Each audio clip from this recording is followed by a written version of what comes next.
Welcome back to my channel.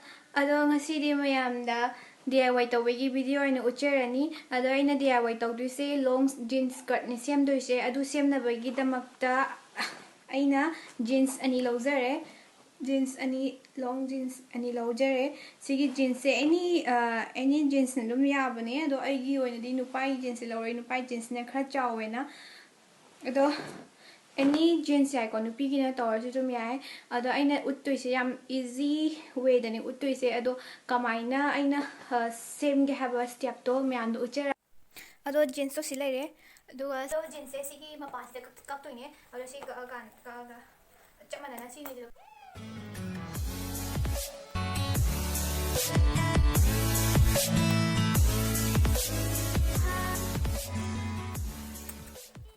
siga chapman na sisu kapiro dugo lage lore ani se kapa ani mag lore kapa si lore kanda sige mayai se sai se nam kapiro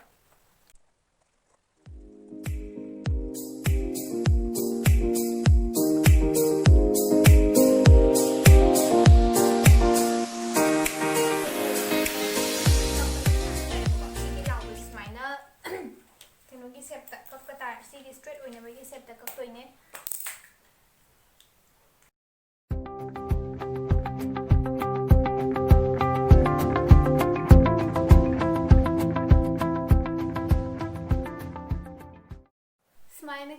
Smile ka palo jare smile ka smile na chap manana ama ngasai jeans ama this is cup to in it. Guess it's true I'm no good at a one night stand. But I still need love cause I'm just a man. These nights never seem to go to plan.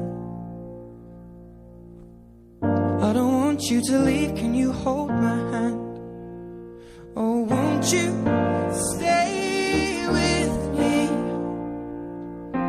Cause you're all I need. This ain't love, it's clear to see. Darling, stay with me. And why am I so emotional? Ado kapal ore bako si ni se haidi akan mama pa gai do haidi jeans kida akan mama pa yaw dena ko ado dai kathat khre du ado lore mani na sigi matom na khoina kan to gi base matom ni tai chan doi ne sigi matom ni tai chan doi ne si matom se si tai chan ba lore ko la ge ado lore si tai chan ba ani to tai chan le sta si tai chan lore kan ko mai to ni ba ya matom le kan ko masagi matom ba se le ado ani se le mana de ani se le mana de ana mana ka wala ba mana wala ni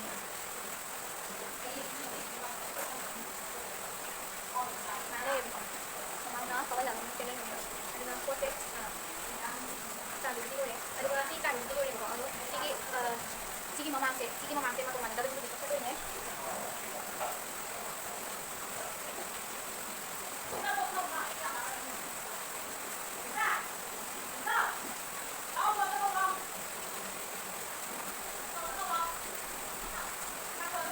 Madam ko tuloy ko. Lore, taxan mo ko chan balor lore do sige matay sige orange sige mai ni no de. Pai kwang half kada bulo. Ado ge elastic to do half kada bulo na. Ado half na bai di hanan taxan balor kanda sige matay do sam na ki to ne. Ado sige elastic ki half na ba smile na half ni smile texture laga smile tum texture laga smile tum tai chan gi doi ne ba smile folded tawraga mana folded tawrani duga tai chan gi doi ne texture lore la ge elastic ka ha pa lore ga na ula alo lore sigi elastic pan ba lore ado elastic pan lore ga elastic pan ba lore bu ko elastic pan ba lore si matai henjin ba ma'am se khatoi ne ado masai maton matai ani do tai shalani matai ani do tai shalani tai shalore Won't you stay with me?